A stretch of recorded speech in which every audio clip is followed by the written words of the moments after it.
Satreskrim Polres Metro Tangerang Kota menetapkan seorang dokter klinik sebagai tersangka kasus pelecehan seksual. Tersangka diduga mencabuli pasiennya saat melakukan pemeriksaan kesehatan. Belakangan diketahui ternyata tersangka ini adalah dokter gadungan.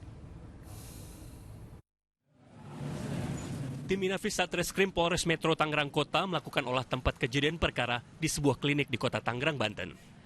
Dari hasil gelar perkara dan laporan korban, polisi menetapkan pria berinisial N yang mengaku sebagai dokter sebagai tersangka. Sebelumnya tersangka diduga melakukan pelecehan seksual terhadap pasiennya, seorang remaja putri saat tengah melakukan pemeriksaan kesehatan. Polisi juga memastikan bahwa klinik tempat praktek tersangka tidak memiliki izin, dan tersangka juga bukan seorang dokter dan hanya petugas kesehatan. Yang memberatkan bagi pelaku ini adalah yang pertama, pelaku hanya memiliki izin praktek sebagai perawat atau tenaga kesehatan. Sementara seharusnya yang bersangkutan harus memiliki izin praktek sebagai tenaga medis atau dokter.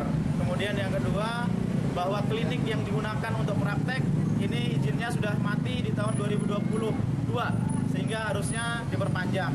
Kemudian terkait dengan SOP penanganan pasien, apabila pasien itu berjenis kelamin perempuan, maka tidak diperbolehkan untuk tenaga medis ataupun tenaga kesehatan melakukan pemeriksaan tanpa didampingi dengan yang sejenis dengan pasien.